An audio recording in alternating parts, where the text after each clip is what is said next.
Assalamualaikum. Okey, hari ni kita akan belajar perniagaan tingkatan 4. Dalam perniagaan ada 4 bab buku teks kalau ada tengok. Tapi hari ni kita akan tengok bab 1 dulu, iaitu tajuk dia tujuan perniagaan dan pemilikan perniagaan.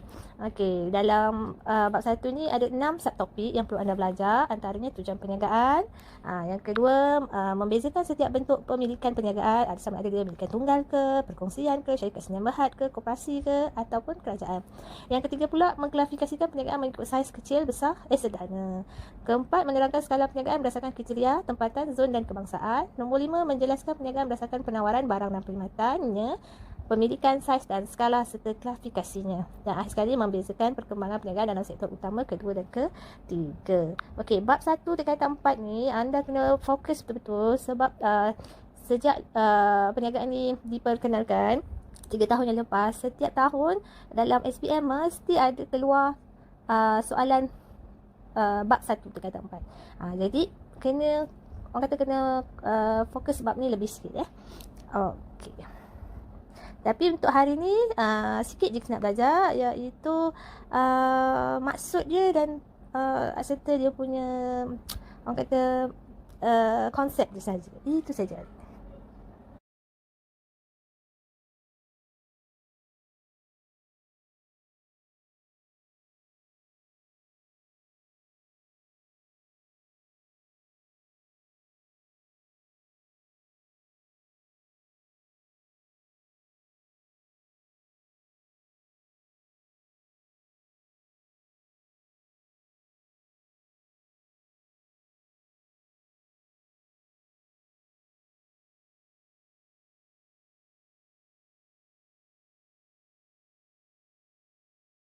Okey, first untuk bab 1 tingkatan 4, apa yang anda kena tahu ialah maksud perniagaan. Apa tu maksud perniagaan? Kalau ditanya, apakah maksud perniagaan? Apakah definisi perniagaan?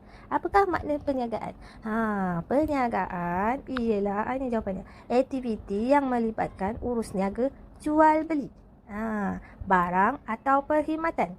Okey, antara penjual dengan pembeli bagi memenuhi keperluan dan kehendak pengguna. Ini yang anda kena ingat. Kalau ditanya, apakah maksud perniagaan? Apakah definisi dia? Apakah makna dia? Yang warna hitam ni anda kena ingat. Ada berapa poin? Ada 3 poin. Jadi kena 3 poin kena ingat. Iaitu aktiviti yang melibatkan urus niaga, jual beli, barang atau perkhidmatan antara penjual dengan pembeli bagi memenuhi keperluan dan kehendak pengguna. Yang lain-lain tu ayat penerangan je. Aktiviti yang melibatkan pertukaran nilai antara penjual dan pembeli untuk memperolehi keuntungan. Tapi kalau ditanya maksud, yang warna hitam tu. Okey, faham ya? Yang lain boleh baca sendiri. Okey, seterusnya. Yang disclaimer juga ditanya. Yang nombor ni 1.0.1, iaitu konsep asas perniagaan. Apa yang perlu ada dalam perniagaan? Antara dia yang kena ingat, dia ada 6 komponen utama. 6 konsep asas perniagaan. Ada berapa? Ada 6 konsep asas perniagaan. Ini kena ingat. Yang mana 6 tu? Yang warna kuning ni ya. Ikut turutan pun tak apa. Yang penting awak kena ingat dia ada 6 konsep asas. Yang pertama ialah penjual dan pembeli. Maksudnya kena ada yang jual, kena ada yang beli. Yang kedua, memuaskan kehendak dan keperluan pengguna. Yang ketiga, pertukaran nilai. Yang keempat, keuntungan perniagaan. Yang kelima, kontrak perniagaan. Dan yang keenam, barang dan perkhidmatan. Kalau perasan, dia macam lebih kurang maksud perniagaan tapi dia lebih sikit ya. Dia ada 6 disebut pasal penjual pembeli, memuaskan dan keperluan pengguna. Tapi ditambah lagi pertukaran nilai, keuntungan, kontrak. Barang dan perkhidmatan tu ada dalam maksud perniagaan. Lepas ni kita tengok satu-satu. Apakah maksud untuk keenam asas perniagaan ni? Okey, ini adalah konsep asas perniagaan. Yang pertama ialah barang dan perkhidmatan. Okey, apa tu barang? Apa tu perkhidmatan? Kalau sebut barang, ni yang hitam ni. Barang ialah sesuatu yang mempunyai bentuk fizikal. Maknanya kita boleh nampak, boleh pegang, boleh sentuh, boleh rasa. Itu adalah barang. Manakala perkhidmatan ialah aktiviti yang memberikan faedah kepada pengguna dan peniaga. Perkhidmatan ni benda yang kita tak nampak, tapi dia boleh orang cakap memberikan kepuasan kepada pengguna, tanpa kita pegang atau rasa. Itu ialah perkhidmatan. Okey, contoh barang yang nampak ialah perabot, makanan, pakaian. Itu yang nampak, boleh pegang, boleh rasa. Manakala perkhidmatan adalah seperti pengangkutan, insurans, pelancongan. Benda tu kita tak dapat orang cakap tak dapat benda yang boleh dipegang, tapi kita dapat dia punya perkhidmatan. Macam ataupun selain itu macam pendidikan, kan. Macam cikgu ni. Cikgu kan bagi ilmu. Itu masih perkhidmatan lah. Itu barang dan perkhidmatan. Okey, yang kedua, konsep asas yang kedua ialah memuaskan keperluan dan kehendak pengguna. Okey. Apa itu keperluan? Keperluan adalah sesuatu yang diperlukan oleh manusia untuk meneruskan kehidupan. Maknanya dia keperluan adalah terhad dan mudah dipuaskan serta sama bagi semua individu. Maknanya keperluan ni mesti ada, wajib ada untuk setiap orang. Contoh dia apa? Rumah. Rumah semua orang mesti ada. Okey, tak kisahlah dia besar atau kecil, dia mesti ada rumah. Itu keperluan. Lepas tu mesti ada pakaian. Semua orang mesti ada baju, ada seluar. Kalau paling kurang pun mesti ada apa? Itulah semua baju pula kan. Jadi semua orang kena ada. Maknanya keperluan tu benda yang terhad lah. Maknanya dia asal ada tapi wajib ada. Okey. Manakala kehendak pula, keinginan manusia untuk hidup dengan lebih selesa. Maknanya dia tak terhad. Kalau orang tu mampu, dia boleh beli banyak-banyak. Boleh beli rumah besar, boleh beli kereta besar, boleh beli apa orang kata Mustang, kan. Itu adalah kehendak. Benda yang dia dah terlebih dah. Yang macam kalau tak ada pun tak apa sebenarnya. Itu ialah kehendak, nak memuaskan hati dia. Macam emas, ni adalah kehendak. Okey, faham ya? Okey, seterusnya ada 4 lagi konsep asas perniagaan. Yang ketiga tadi 2. Okey, yang ketiga iaitu pertukaran nilai. Maknanya merupakan aktiviti urus niaga yang melibatkan tindakan pembeli memberikan sesuatu yang bernilai iaitu wang kepada penjual sebagai balasan kepada produk yang diperolehi. Maknanya kalau dalam asas perniagaan mesti ada konsep tukaran nilai. Contoh, saya bagi duit, awak bagi saya barang. Kalau saya bagi barang, awak bagi saya barang yang saya nak. Asalkan ada persetujuan antara dua pihak. Itu namanya pertukaran nilai. Tak kisahlah. Tapi kalau sekarang semuanya melibatkan duit lah. Kalau zaman dulu boleh tukar-tukar barang je. Kalau sekarang semua melibatkan duit kebanyakannya. Okey, yang keempat, konsep asas perniagaan ialah keuntungan perniagaan. Keuntungan perniagaan ialah lebihan hasil jualan setelah ditolak semua kos yang terlibat. Yang ni awak kena ingat maksud ni, rumus ini. Keuntungan sama dengan jumlah jualan tolak jumlah kos. Ni kena ingat. Sebab nanti dia akan ada dalam soalan objektif. Macam tu selalu. Lepas tu, apa lagi yang perlu diingat tentang tajuk keuntungan perniagaan ni ialah kenapa setiap perniagaan tu perlu ada keuntungan. Yang ni lah. Perniagaan boleh dijadikan petunjuk jika perniagaan itu berjaya dan mampu bersaing di pasaran. Ni kelebihan keuntungan lah. Selain itu, keuntungan akan melambangkan imej dan kecemerlangan sesebuah perniagaan. Dan seterusnya,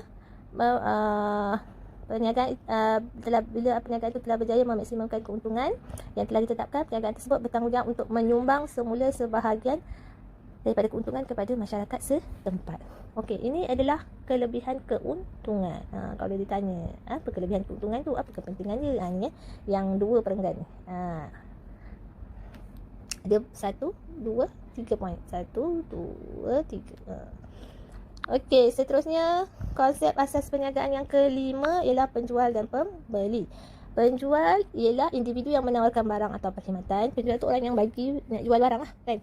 Pembeli pula pihak yang memerlukan atau menghendaki barang atau perkhidmatan tersebut. Kalau pembeli, orang yang nak beli barang atau perkhidmatan. Dan jadi penjual dan pembeli ni mesti ada persetujuan antara dua pihak. Kalau tak berlakunya urus niaga. Dan akhir sekali, konsep asas perniagaan ialah kontrak perniagaan. Kontrak. Apa tu kontrak? Kontrak ialah perjanjian yang dimeterai oleh 2 atau lebih individu. Sedang kata ia adalah dokumen perjanjian. Dan selalunya di bawah Akta Kontrak 1950. Ni kalau tanya, kontrak perniagaan ialah kontrak jual beli barang dengan kontrak sewa beli. Kontrak perniagaan berperanan untuk melindungi pengguna dalam urus niaga perniagaan. Kontrak ni adalah perjanjian antara dua pihak, iaitu antara penjual dan pembeli, sama ada dia bersetuju ke tak dengan apa yang nak dijual. Itu adalah kontrak perniagaan.